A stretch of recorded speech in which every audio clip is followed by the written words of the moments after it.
Hi students, ഇന്നത്തെ ക്ലാസ്സിൽ നമ്മൾ കഴിഞ്ഞ ക്ലാസ്സിൻ്റെ അതായത് ലാസ്റ്റ് ക്ലാസ്സിൽ നമ്മൾ പഠിച്ച ഇൻറ്റഗ്മെൻറ്റിൻ്റെ ബാക്കിയുള്ള പോർഷനാണ് നമ്മൾ ഡിസ്കസ് ചെയ്യാൻ പോകുന്നത്. കഴിഞ്ഞ ലാസ്റ്റ് ക്ലാസ്സിൽ നമ്മൾ ഇൻറ്റഗ്മെൻറ്റിൻ്റെ ജനറൽ സ്ട്രക്ചറും കോമ്പോസിഷനും ആയിരുന്നു മെയിനായിട്ടും പഠിച്ചത്. ഇന്നത്തെ ക്ലാസ്സിൽ നമ്മൾ പഠിക്കാൻ പോകുന്നത് ക്യൂട്ടിക്കുലാർ അപ്പൻഡേജസ് എന്ന് പറയുന്ന ഒരു ടോപ്പിക്കിനെ കുറിച്ചാണ്. ക്യൂട്ടിക്കുലാർ അപ്പൻഡേജസ് എന്ന് പറഞ്ഞാൽ നമ്മൾ ഒരു ഇൻസെക്റ്റിൻ്റെ ബോഡി എടുത്താൽ അതിൻ്റെ ആ ക്യൂട്ടിക്കിളിൽ നിന്നും ചില പ്രോസസ്സസ് പുറത്തേക്ക് കാണാൻ പറ്റും. അപ്പൻഡേജസ് ഹെയർ ലൈക്ക് സ്ട്രക്ചേഴ്സും ഒക്കെ നമുക്ക് പുറത്തേക്ക് കാണാൻ പറ്റും. ആ സ്ട്രക്ചേഴ്സിനെ കുറിച്ചാണ് നമ്മൾ ഇന്ന് ഡീറ്റെയിൽ ആയിട്ട് പഠിക്കുന്നത്. നിങ്ങൾ കഴിഞ്ഞ ക്ലാസ്സിൽ ഞാൻ ഇൻസെക്റ്റ് ഇൻറ്റഗ്മെൻറ്റിൻ്റെ ഒരു പിക്ചർ കാണിച്ചിട്ടുണ്ടായിരുന്നു. അതിനകത്ത് ഒരു സെൻസില്ലം എന്ന് പറയുന്നൊരു പോർഷനുണ്ട്. അപ്പോൾ അതെല്ലാം വരുന്നത് ഈ ക്യൂട്ടിക്കുലാർ അപ്പൻഡേജസിലാണ്. പിന്നെ ക്യൂട്ടിക്കുലാർ അപ്പൻഡേജസ് രണ്ട് ടൈപ്പ് ഉണ്ട്. നോൺ സെല്ലുലാർ ആയിട്ടുള്ള അപ്പൻഡേജസും ഉണ്ട്, സെല്ലുലാർ ആയിട്ടുള്ള അപ്പൻഡേജസും ഉണ്ട്. നോൺ സെല്ലുലാർ അപ്പൻഡേജസ് എന്ന് പറയുമ്പം അതിന് സെക്രീഷൻസ് അങ്ങനെയുള്ള ഇതായിട്ടൊന്നും ഉണ്ടാവില്ല. അത് ജസ്റ്റ് എന്താ പറയുക, ഒരു body process, hair like structure അല്ലെങ്കിൽ ഒരു ഹെയർ ഗ്രോത്ത് ആയിട്ട് കാണുന്നതാണ് എന്ത് നോൺ സെല്ലുലാർ ക്യൂട്ടിക്കുലാർ അപ്പൻഡേജസ്. ഇനി സെല്ലുലാർ ആണെന്നുണ്ടെങ്കിൽ അതിന് താഴെ എപ്പിഡെർമിസുമായിട്ട് കണക്ഷൻ ഉണ്ടാവും. അങ്ങനെയുള്ളതിലേക്ക് പലതരത്തിലുള്ള സെക്രീഷൻസും കാര്യങ്ങളും ഒക്കെ വരും. അപ്പോൾ അതിന് സെൻസിങ് ആക്ടിവിറ്റി ഉണ്ടാവും. Cellular cuticular appendages. ഇനി ഈ സെല്ലുലാർ ക്യൂട്ടിക്കുലർ അപ്പൻഡേജസ് തന്നെ രണ്ട് ടൈപ്പ് ഉണ്ട്. യൂണിസെല്ലുലാറും ഉണ്ട്, മൾട്ടി സെല്ലുലാറും ഉണ്ട്. ആദ്യം നമുക്ക് നോൺ സെല്ലുലാർ നോക്കാം. They don't have A epidermal association. They have no epidermal association but rigidly attached to the insect body. Example, minute hairs and thorns. While cellular cuticular appendages are having epidermal association. Okay, ഇതാണ്. ഇനി നമുക്ക് കൂടുതലായിട്ട് detail ആയിട്ട് പഠിക്കാനുള്ളത് cellular അപ്പൻഡേജസിനെ കുറിച്ചാണ്. അപ്പം cellular അപ്പൻഡേജസിൽ ആദ്യം വരുന്നതാണ് unicellular cuticular appendage. Unicellular cuticular appendage പല ടൈപ്പ് ഉണ്ട്. അതിൽ ആദ്യമുള്ളത് clothing hair or plumose hair. Example, honey ബീസിൽ കാണുന്ന ക്ലോത്തിങ് ഹെയർ അല്ലെങ്കിൽ പ്ലൂമോസ് ഹെയർ എന്ന് പറയുന്നതൊരു യൂണിസെല്ലുലാർ ക്യൂട്ടിക്കുലാർ അപ്പൻഡേജസ് ആണ്.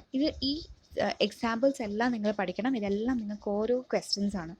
ഓക്കെ, അല്ലെങ്കിൽ ചിലപ്പോൾ നിങ്ങളോട് പറയുന്നത് write a note on unicellular അല്ലെങ്കിൽ സെല്ലുലാർ ക്യൂട്ടിക്കുലാർ അപ്പൻഡേജസ് എന്നൊരു ക്വസ്റ്റ്യൻ വരുവാണെങ്കിൽ നിങ്ങളിതെല്ലാം എഴുതണം. അപ്പം ഈ ഓരോ ഇതും പഠിക്കണം. അതിൻ്റെ കൂട്ടത്തിൽ എക്സാമ്പിൾസ് എല്ലാം വെച്ച് വേണം നിങ്ങൾ പഠിക്കാനായിട്ട്. സോ ക്ലോത്തിങ് ഹെയർ അല്ലെങ്കിൽ പ്ലൂമോസ് ഹെയർ കാണുന്നത് ആരിലാണ്? ഹണി ബീസിലാണ്. Then bristles is another type of unicellular cuticular appendages which is seen in flies. Bristles എന്ന് പറയുന്നത് ഈ ടാക്കിനിഡേ എന്ന് പറയുന്ന ഈ ഫ്ലൈയിൽ കാണാൻ പറ്റുന്നതാണ്. അതിൻ്റെ ബോഡിയിൽ ഹെയർ പോലെ മുള്ളു പോലെ നിൽക്കുന്ന സ്ട്രക്ചറാണ് ബ്രിസിൽസ് എന്ന് പറയുന്നത്. ഹെയർ എന്ന് പറയുമ്പോൾ അത് സോഫ്റ്റ് ആയിരിക്കും, കുറച്ച് ഫ്ലെക്സിബിൾ ആയിരിക്കും. പക്ഷേ ബ്രിസിൽസ് എന്ന് പറയുന്നത് ഹാർഡാണ്, ടഫ്, കുറച്ച് റിജിഡാണ്. നമുക്ക് അത് മീൻസ് ഈ കയ്യിൽ നമ്മൾ തൊടുകയാണെന്നുണ്ടെങ്കിൽ നമ്മുടെ കയ്യിൽ അത് മുള്ളു കൊള്ളുന്ന പോലെ ഇരിക്കും. അതാണ് ബ്രിസിൽസ് എന്ന് പറയുന്നത്. നെക്സ്റ്റ് സ്കെയിൽസ് എന്ന് പറഞ്ഞാൽ നിങ്ങൾ വളരെ നിങ്ങൾക്ക് അറിയാവുന്ന കാര്യമാണ്. സ്കെയിൽസ് മെയിൻലി കാണുന്നത് ആരിലാണ്? Butterflies and moths. നമ്മളൊരു പൂമ്പാറ്റയെ പിടിച്ച് വിട്ട് കഴിയുമ്പോൾ നിങ്ങളുടെ കയ്യിൽ പറ്റി പിടിച്ചിരിക്കുന്ന ആ പൊടി പോലെയുള്ളതിനെയാണ് നമ്മൾ സ്കെയിൽസ് എന്ന് പറയുന്നത്. They are flattened out growth of the body wall. അപ്പം എന്താണ് scales? They are the flattened out growth of the body wall. Body വാളിൻ്റെ ഫ്ലാറ്റൻഡ് ആയിട്ടുള്ള ഔട്ട് ഗ്രോത്തിനെയാണ് എന്തെന്ന് പറയുന്നത്? സ്കെയിൽസ് എന്ന് പറയുന്നത്. ഈ കാണുന്നത് ഇതൊരു മോത്താണ്. ആ മോത്തിൻ്റെ സ്കെയിലാണ് ഈ മുകളിൽ കാണുന്ന ഈ പാറ്റേണിൽ ഉള്ളത്. Okay, then glandular setae, sensory setae. ഈ മൂന്ന് സ്ട്രക്ചേഴ്സ് ഉണ്ട്. സീറ്റേ എന്ന് പറയുന്ന ജനറൽ സ്ട്രക്ചറിൽ നിന്നുമാണ് ഈ മോഡിഫിക്കേഷൻസ് എല്ലാം വരുന്നത്. സോ നിങ്ങൾ ടെക്സ്റ്റിൽ സീറ്റ അവസാനം കൊടുത്തിരിക്കുന്നത്, അതുകൊണ്ട് ഞാൻ ആ ഒരു ഓർഡറിൽ തന്നെയാണ് എഴുതിയിരിക്കുന്നത്. അപ്പം സീറ്റ എന്ന് പറയുന്ന ആ ഒരു ജനറൽ ടേമിൽ നിന്നാണ്, അല്ലെങ്കിൽ അതിൻ്റെ മോഡിഫിക്കേഷനാണ് ക്ലോത്തിങ് ഹെയർ, ബ്രിസൽസ്, സ്കെയിൽസ്, ഗ്ലാൻഡുലാർ സീറ്റ. ഇതെല്ലാം ഈ സീറ്റയുടെ മോഡിഫിക്കേഷനാണ്. സീറ്റ എന്ന് പറഞ്ഞാൽ എന്താണെന്ന് ചോദിച്ചാൽ it is just A hair like out growth. അതിനാണ് നമ്മൾ സീറ്റ എന്ന് പറയുന്നത്. ഈ പിക്ചറിൽ, രണ്ടാമത്തെ പിക്ചറിൽ കാണിച്ചിരിക്കുന്നത് ഒരു സീറ്റയാണ് വിത്ത് എപ്പിഡാമൽ അസോസിയേഷൻ. ഈ ഒരു hair like out ഗ്രോത്തിന് epidermal association വരികയാണെന്നുണ്ടെങ്കിൽ അതിനാണ് നമ്മൾ എന്ത് പറയുന്നത്, സീറ്റ എന്ന് പറയുന്നത്. ഇനി സീറ്റ ഫോമിങ് സെൽ, നമ്മൾ എപ്പിഡാമസിലെ സീറ്റ ഫോമിങ് സെല്ലിന് പറയുന്ന പേരാണ് ട്രൈക്കോജൻ. വെരി ഇമ്പോർട്ടൻ്റ് ആണ്, നിങ്ങൾ അറിഞ്ഞിരിക്കണം. സീറ്റ ഫോമിങ് സെല്ലിന് പറയുന്ന പേര് ട്രൈക്കോജൻ സെൽ അല്ലെങ്കിൽ ട്രൈക്കോജൻ. ഈ സീറ്റ ഇരിക്കുന്ന ഒരു സോക്കറ്റ് ഉണ്ടല്ലോ, ആ സോക്കറ്റ് ഉണ്ടാക്കുന്ന സെല്ലാണ് ടോർമോജൻ സെൽ. ഓക്കെ, എപ്പിഡെർമിസിൽ സീറ്റ ഉണ്ടാകുന്ന ആ സോക്കറ്റിന് ഉണ്ടാക്കുന്നത് ആരാണ്? ടോർമോജൻ സെൽ അല്ലെങ്കിൽ ടോർമോജൻ ആണ്. Study of the arrangement of seta is known as chaetotaxy. Okay, a study of arrangement of setae is known as dash. It is ketotaxy. അപ്പം ഇത്രയുമാണ് യൂണിസെല്ലുലാർ അപ്പൻഡേജസിനെ കുറിച്ച് നിങ്ങൾക്ക് പഠിക്കാനുള്ളത്. ക്ലോത്തിങ് ഹെയർ അല്ലെങ്കിൽ plumose hair, bristles, scale, glandular setae, seen caterpillar, sensory seta. Sensory seta എന്ന് പറയുമ്പം അതിന് sense ചെയ്യാനുള്ള കപ്പാസിറ്റി ഉണ്ടാകും. ചിലപ്പം അറ്റ്മോസ്ഫിയറിക് ആയിട്ടുള്ള ടെമ്പറേച്ചർ ആയിരിക്കും, അല്ലെങ്കിൽ എന്തെങ്കിലും മീൻസ് എൻവയോൺമെൻറ്റിനെ സെൻസ് ചെയ്യാനുള്ള ഒരു കഴിവ് ഈ സീറ്റയ്ക്ക് ഉണ്ടാവും. അതാണ് സംഭവം. Then seta. ഇതൊക്കെയാണ് ഓരോ type cuticular appendages. Clothing hair seen in honey bees, bristles seen in flies, glandular seta seen in caterpillars. Glandular സീറ്റയാണ് ആ പുറമേ കാണുന്ന ഈ ഹെയർ ലൈക്ക് ഗ്രോത്ത് ആണ് ഗ്ലാൻഡുലാർ സീറ്റ ആയിട്ട് ആക്ട് ചെയ്യുന്നത്. അത് ഈ സീറ്റയുടെ പ്രത്യേകത എന്ന് വെച്ചാൽ അത് ഉള്ളിലുള്ള ഒരു ഗ്ലാൻഡുമായിട്ട് അസോസിയേഷൻ ഉണ്ടാവും. ആ ഗ്ലാൻഡുലാർ സെക്രീഷൻ ഇതുവഴി അത് അങ്ങനെ, അതുകൊണ്ടാണ് നിങ്ങൾ ഇതുപോലുള്ള പുഴുക്കളെ തൊട്ട് കഴിയുമ്പോഴത്തേക്കും നിങ്ങളുടെ ബോഡിയിൽ ഇറിറ്റേഷൻ ഉണ്ടാവുന്നത്. ഓക്കെ, ഇച്ചിങ് ഇറിറ്റേഷൻ ഒക്കെ വരുന്നതിന് കാരണം ഈ ഗ്ലാൻഡുലാർ സീറ്റയുടെ പ്രസൻസ് ഉള്ളതുകൊണ്ടാണ്. നെക്സ്റ്റ് ഒരു ടൈപ്പ് എന്ന് പറയുന്നത് multi cellular cuticular appendages. Multi cellular cuticular അപ്പൻഡേജസിൽ രണ്ട് ടൈപ്പേ ഉള്ളൂ. ഒന്ന് സ്പർ, രണ്ട് സ്പൈൻ.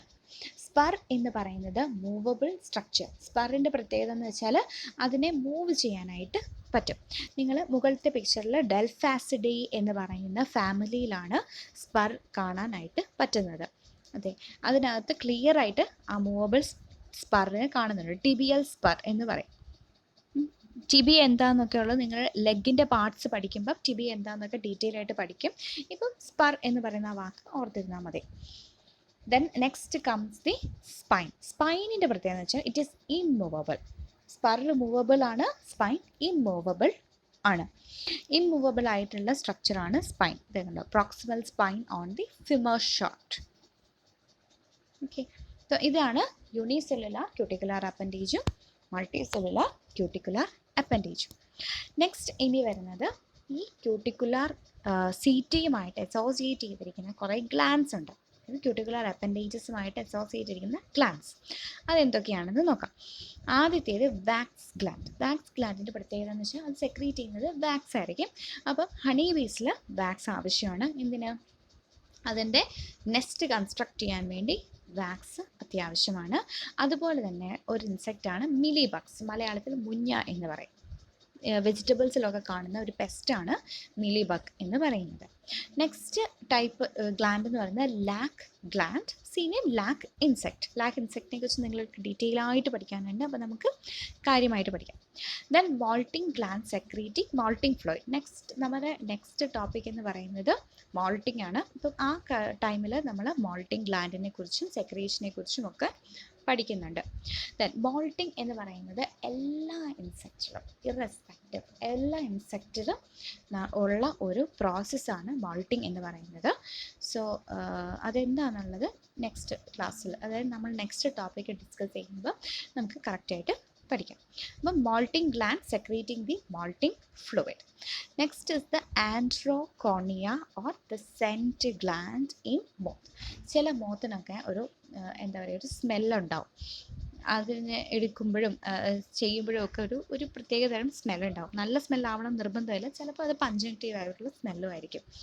അപ്പോൾ അങ്ങനെയുള്ള അങ്ങനെയുള്ള സ്മെല്ല് റിലീസ് ചെയ്യാനായിട്ട് അവരുടെ ബോഡിയിൽ ഒരു സെൻറ്റ് ഗ്ലാൻഡ് ഉണ്ടാവും. ആ സെൻറ്റ് ഗ്ലാൻഡിന് പറയുന്ന പേരാണ് the androconia. Next is the poison gland in slug caterpillar. ഈ താഴെ കാണിച്ചിരിക്കുന്ന ഫോട്ടോ സ്ലഗ് കാറ്റർപില്ലറിൻ്റെ ആണ്. അതിൻ്റെ ബോഡിയിൽ ഈ പോയിസൺ ഗ്ലാൻഡ് ഉണ്ടാവും. അപ്പം നമ്മൾ തൊടുമ്പോഴത്തേക്കും നമ്മുടെ ബോഡിയിൽ അത് ഒന്നെങ്കിൽ ഇറിറ്റേഷനൊക്കെ കോസ് ചെയ്യും. Next, what are the functions of a cuticle അല്ലെങ്കിൽ a integument? What are the functions of an integument? എന്തൊക്കെയാണ് ഒരു integument functions? It acts as an external armour and strengthen the external organs.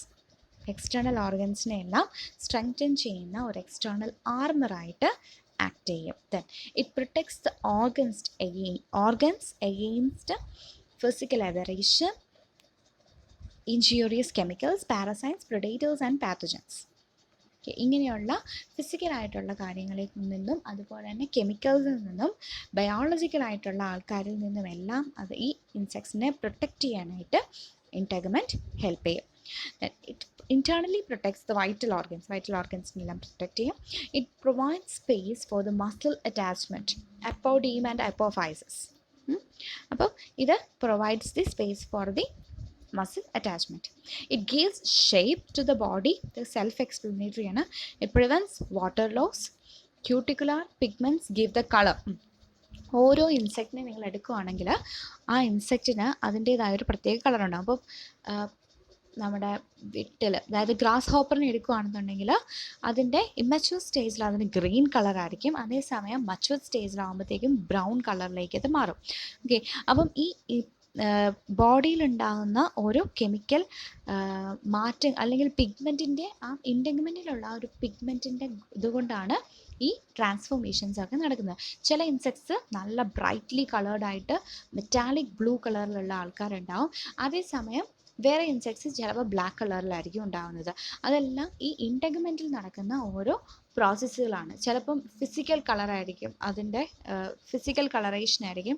അല്ലെങ്കിൽ ചിലപ്പോൾ വരുന്നത് ഈ refraction പോലുള്ള കാര്യങ്ങളും എല്ലാം ഈ ഇൻസെക്ട് ഇൻടെഗ്മെൻറ്റിൽ നടക്കുന്നത് കൊണ്ടാണ് ഒരു ഇൻസെക്റ്റിന് അതിൻ്റെ പർട്ടിക്കുലർ ആയിട്ടുള്ള ആ കളറ് കിട്ടുന്നത്.